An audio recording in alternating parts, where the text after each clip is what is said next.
116 ಸ್ಥಾನಗಳಲ್ಲಿ ಈಗ ತಮಿಳುನಾಡಲ್ಲಿ ಟಿವಿಕೆ ಪಕ್ಷ ಮುನ್ನಡೆಯನ್ನು ಕಾಯ್ದುಕೊಂಡಿದೆ. ಎಲ್ಲ ಅಭ್ಯರ್ಥಿಗಳಿಗೆ ತುರ್ತು ಬುಲಾವನ್ನು ವಿಜಯ್ ನೀಡಿದ್ದಾರೆ. ಎಲ್ಲರೂ ಚೆನ್ನೈಗೆ ಬರಬೇಕು ಅಂತಂದ್ಬಿಟ್ಟು ಅಣ್ಣಾ ಡಿಎಂಕೆ ನೆರವು ಪಡೆಯದೆ ಸರ್ಕಾರ ರಚನೆಗೆ ಪ್ಲಾನ್. ಇದೇ ನಂಬರ್ ಹೋಲ್ಡ್ ಆದರೆ ನನ್ನ ಪ್ರಕಾರ ಅಣ್ಣಾ ಡಿಎಂಕೆ ಸಹಾಯ ಬೇಕಿಲ್ಲ. ಅಣ್ಣಾ ಡಿಎಂಕೆ ಅಲಯನ್ಸ್ ಅಥವಾ ಡಿಎಂಕೆ ಅಲಯನ್ಸ್ನಲ್ಲೂ ಸಣ್ಣ ಸಣ್ಣ ಪಾರ್ಟಿಗಳಿವೆ, ಅವರಲ್ಲಿ ಯಾರಾದರೂ ಸಪೋರ್ಟ್ ಮಾಡ್ಬೋದು. ಬೇಡ ಕಾಂಗ್ರೆಸ್ನವರೇ ನಾವೇ ಸಪೋರ್ಟ್ ಮಾಡ್ತೀವಿ ಅಂತ ಡಿಎಂಕೆಯಿಂದ ಹೊರಗೆ ಬಂದು ಟಿವಿಗೆ ಸಪೋರ್ಟ್ ಮಾಡ್ಬೋದು, ಟಿವಿಕೆಗೆ. ಹಾಗಾಗಿ ವಿಜಯ್ ಏಕಾಂಗಿಯಾಗಿ ಸರ್ಕಾರ ರಚನೆ ಮಾಡುವ ಎಲ್ಲ ಸಾಧ್ಯತೆಗಳು ಕೂಡ ಇದೆ. ಹಾಗಾಗಿ ವಿಜಯ್ಗೆ ಫಸ್ಟ್ ಇಂದ ಮನಸ್ಸಿದ್ದು ಕಾಂಗ್ರೆಸ್ ಜೊತೆಗೆ ಅಲಯನ್ಸ್ ಆಗಬೇಕು ಅಂತ. ರೈಟ್, ಬಾಗಲಕೋಟೆಯಲ್ಲಿ ಗೆಲುವಿನತ್ತ ಉಮೇಶ್ ಮೇಟಿ. 15ನೇ ಸುತ್ತಿನ ಎಣಿಕೆ ಮುಗಿತಾ ಇದ್ದ ಹಾಗೆ ಕಾಂಗ್ರೆಸ್ ವಿಜಯೋತ್ಸವವನ್ನ ಸ್ಟಾರ್ಟ್ ಮಾಡ್ಕೊಂಡಿದೆ. 9,555 ಮತಗಳ ಮುನ್ನಡೆ. ನೋಡಿ, ಯಾವುದೇ ಬೈ ಎಲೆಕ್ಷನ್ ನಲ್ಲಿ ಈ ನಂಬರ್ ಇದೆಯಲ್ಲ 9,500 ಅನ್ನೋದು ತುಂಬಾ ದೊಡ್ಡ ನಂಬರು. ಆಮೇಲೆ ಲಾಸ್ಟ್ ಟೈಮ್ ಅಲ್ಲಿ ಗೆಲುವಿನ ಅಂತರ ಇದ್ದಿದ್ದು ಜಸ್ಟ್ 5,000 ಚಿಲ್ಲರೆ ಅಷ್ಟೇ. ಜೊತೆಗೆ ಮೈಸೂರು ರಾಜ್ಯದಲ್ಲಿ ಕಾಂಗ್ರೆಸ್ ಪಕ್ಷವನ್ನು ಕಟ್ಟಿದಂಥದ್ದು ಅವರು. ಕೋಲಾರ ಜಿಲ್ಲೆಯವರು. ಕಾಂಗ್ರೆಸ್ ಪಕ್ಷ ಇವತ್ತು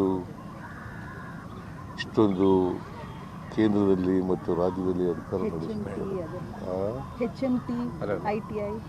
ಗುದ್ಲಿ ಪೂಜೆ ಮಾಡಿದ್ದು ವಿಧಾನಸಭೆ ಅವರು ಕಾರಣ ಅಂತಕ್ಕಂಥ ಮಾತುಗಳು.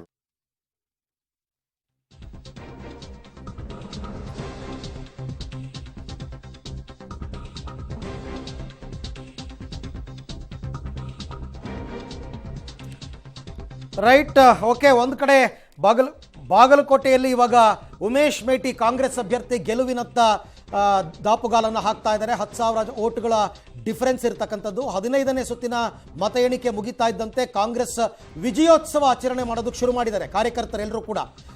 ಇನ್ನು ಬಂಗಾಳದಲ್ಲಿ ದೀದಿ ಕೋಟೆಯನ್ನು ಛಿದ್ರಗೊಳಿಸಿದ್ದಂತಹ ಮೋದಿ ಮತ್ತು ಅಮಿತ್ ಶಾ ಜೋಡಿ ಮೊದಲ ಬಾರಿಗೆ ಕಮಲ ಅರಳಿದೆ ಪಶ್ಚಿಮ ಬಂಗಾಳದಲ್ಲಿ. ಅದ್ರ ಬಗ್ಗೆನೇ ನಾನು ಹೇಳ್ತಾ ಇದ್ದೆ. ಇಲ್ಲಿ ನೀವು ನೋಡ್ತಾ ಇರ್ತಕ್ಕಂಥ ದೃಶ್ಯಗಳು ಬಾಗಲಕೋಟೆಯ ವಿಜಯೋತ್ಸವ ಕಾಂಗ್ರೆಸ್ ಕಾರ್ಯಕರ್ತರದ್ದು. ಈ ಬಗ್ಗೆ ಮಾತನಾಡೋದಕ್ಕೆ ವಿರೋಧ ಪಕ್ಷದ ನಾಯಕರಾದಂತಹ ಅಶೋಕ್ ಅವರು ಮತ್ತೆ ನಮ್ಮ ಜೊತೆ ಸಂಪರ್ಕಕ್ಕೆ ಬಂದಿದ್ದಾರೆ. ಸರ್ ನಮಸ್ತೆ. ನನ್ನ ಧ್ವನಿ ಕೇಳಿಸ್ತಾ ಇದೆ ಅಂತ ಅನ್ಕೋತೀನಿ. ನಾನು ಸದಾನಂದ ಗೌಡ್ರಿಗೂ ಕೂಡ ಇದೇ ಪ್ರಶ್ನೆಯನ್ನ ಕೇಳ್ತಾ ಇದ್ದೆ. ಸರ್, ಯಾವ ರಾಜ್ಯದಲ್ಲಿ ಬಿಜೆಪಿ ಹೆಸರು ಹೇಳೋದಕ್ಕೂ ಹೆದರ್ತಾ ಇದ್ದಿರೋ ಜನ, ಅಂಥ ರಾಜ್ಯದಲ್ಲಿ ಇವತ್ತು ಕಮಲ ಅರಳಿರೋದಕ್ಕೆ ಪ್ರಮುಖವಾದ ಕಾರಣ ಹಿಂದೂ ಮತಗಳ ಕ್ರೋಢೀಕರಣನ ಅಥವಾ ಬೇರೆ ಏನಾದರೂ ಸ್ಪೆಸಿಫಿಕ್ ರೀಸನ್ ಇದೆಯಾ ಸರ್?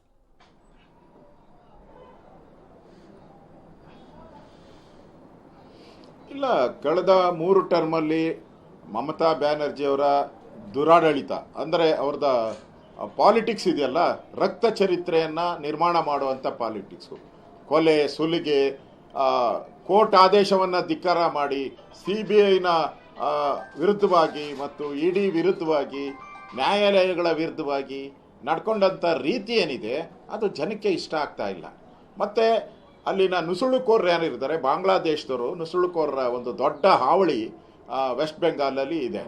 ಅದು ಕೂಡ ಅಲ್ಲಿರುವಂಥ ಹಿಂದೂಗಳಿಗೆ, ವಿಶೇಷವಾಗಿ ಭಾರತೀಯರಿಗೆ ಇದು ಭಾಳ ಒಂದು ರೀತಿ ತೊಂದರೆ ಆಗ್ತಾ ಇತ್ತು. ನಮ್ಮ ಅಲ್ಲಿನ ಆರ್ಥಿಕ ಪರಿಸ್ಥಿತಿ ಕುಸಿತಾ ಇತ್ತು. ಈ ಮಮತಾ ಬ್ಯಾನರ್ಜಿ ಬರೋರಿಗೆಲ್ಲ ಅವ್ರಿಗೆಲ್ಲ ID ಕಾರ್ಡ್ ಕೊಟ್ಟು ಅವರನ್ನು ವೋಟ್ ಪಾಲಿಟಿಕ್ಸ್ಗೆ ಉಪಯೋಗ ಮಾಡ್ಕೊತಾ ಇದ್ರು. ಇದು ಜನರಿಗೆ ಒಂದು ರೀತಿ ತೊಂದರೆ ಆಗ್ತಾ ಇತ್ತು. ಅದ್ರ ಜೊತೆಗೆ ಮುಖ್ಯವಾಗಿ ನರೇಂದ್ರ ಮೋದಿಯವರು ಈ ದೇಶದ ಒಂದು ಭದ್ರತೆಯ ಬಗ್ಗೆ ನಂಬಿಕೆ ಇದೆ ಜನಕ್ಕೆ. ವೆಸ್ಟ್ ಬೆಂಗಾಲ್ ಜನತೆಗೆ ಇವತ್ತು ಇಷ್ಟೊಂದು ಗೆಲುವು ಸಾಧಿಸಬೇಕಾದ್ರೆ ನರೇಂದ್ರ ಮೋದಿ ಈ ದೇಶವನ್ನು ರಕ್ಷಣೆ ಮಾಡ್ತಾ ಇದ್ದಾರೆ. ಅವ್ರಿಗೆ ಮತ ಕೊಟ್ಟರೆ ವೆಸ್ಟ್ ಬೆಂಗಾಲ್ ರಕ್ಷಣೆ ಆಗುತ್ತೆ, ಇಲ್ಲಿರೋ ನಾವು ನಾಗರಿಕರಿಗೆ ಒಂದು ರಕ್ಷಣೆ ಸಿಗುತ್ತೆ ಅನ್ನೋ ದೊಡ್ಡ ವಿಶ್ವಾಸದಿಂದ ಇವತ್ತು ಅಲ್ಲಿನ ಕ್ರೋಢೀಕರಣ ಆಗಿರೋವಂಥದ್ದು ಕಾಣ್ತಾ ಇದ್ದೀರಿ ನಾವು ಇವತ್ತು. ಅಶೋಕ್ ಅವರೇ, ಬಾಗಲಕೋಟೆ ಬೈ ಎಲೆಕ್ಷನ್ ಸಂಬಂಧಪಟ್ಟಂತೆ ಈಗಷ್ಟೇ ನಾವು ಟ್ರೆಂಡ್ ಹೇಳ್ತಾ ಇದ್ವಿ. 10,000 ಮತಗಳಿಗೂ ಹೆಚ್ಚು ಮುನ್ನಡೆಯಲ್ಲಿ ಕಾಂಗ್ರೆಸ್ನ ಅಭ್ಯರ್ಥಿ ಇದ್ದಾರೆ. ಏನಕ್ಕೆ ಅಲ್ಲಿ ಟ್ರಯಲ್ ಆಗ್ತಾ ಇದೆ ಅಂತ ಅನ್ಸುತ್ತೆ? ನೀವೆಲ್ಲ ಒಟ್ಟಾಗಿ ಬಂದಿದ್ರಿ, ಎಲ್ಲಾ ರೀತಿ ಭಿನ್ನಮತ ಶಮನ ಆಯ್ತು ಅಂತ ಹೇಳಿದ್ರಿ, ಬಟ್ ಅಂದುಕೊಂಡ ಫಲಿತಾಂಶ ನಿಮಗೆ ಸಿಕ್ತಿಲ್ವಲ್ಲ?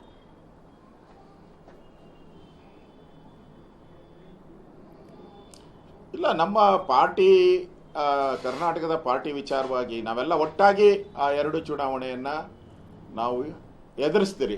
ಆದರೆ ನಿಮಗೂ ಗೊತ್ತಿದೆ, ರೂಲಿಂಗ್ ಪಾರ್ಟಿ ಇರೋದರಿಂದ ಮತ್ತು ಅಲ್ಲಿರುವಂಥ ಕಾಂಟ್ರಾಕ್ಟ್ ಇರ್ಬೋದು, ಅಲ್ಲಿರುವಂಥ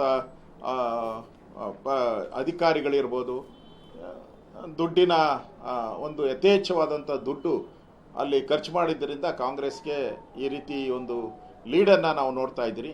ನಾರ್ಮಲಿ ಬೈ ಎಲೆಕ್ಷನ್ಗಳಲ್ಲಿ ವಿರೋಧ ಪಾರ್ಟಿ ಗೆಲ್ಲುವಂಥದ್ದು ಕಷ್ಟ ಇದೆ. ನಾವು ಸರ್ಕಾರ ಮಾಡಿದಾಗೂ ಕೂಡ ನಾವು ಒಂದು 16 ಬೈ ಎಲೆಕ್ಷನ್ನಲ್ಲಿ 15 ಬೈ ಎಲೆಕ್ಷನ್ ನಾವೇ ಗೆದ್ದಿದ್ದೀರಿ.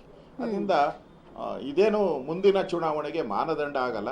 ನಮ್ಮ ಹೋರಾಟ ಒಟ್ಟಾಗಿ ಹೋರಾಟ ಮಾಡಿದ್ದೀರಿ, ಯಾವುದೇ ರೀತಿ ತೊಂದರೆ ಇಲ್ಲದೆ ಸಂಘರ್ಷ ಇಲ್ಲದೆ ಹೋರಾಟ ಮಾಡಿದ್ದೀರಿ.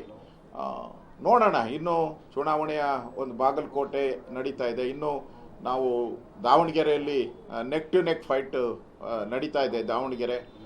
ದಾವಣಗೆರೆಯಲ್ಲೂ ನಾವು ಗೆಲ್ತೀರಿ ಅನ್ನೋ ವಿಶ್ವಾಸ ನನಗೆ ಇದೆ. ಒಟ್ಟಾರೆ ಕರ್ನಾಟಕದ BJP ಒಟ್ಟಾಗಿ ಶ್ರಮ ಹಾಕಿದ್ದೀರಿ, ಪ್ರತಿಫಲ ನೋಡೋಣ, ಇನ್ನು ಕಾದು ನೋಡ್ತೀವಿ ನಾವು. ರೈಟ್, ಥ್ಯಾಂಕ್ ಯು ಅಶೋಕ್ ಅವರೇ. ಇಲ್ಲಿ ತನಕ ಪಬ್ಲಿಕ್ ಟಿವಿ ಜೊತೆ ಮಾತನಾಡಿದ್ದಕ್ಕೆ ಧನ್ಯವಾದ.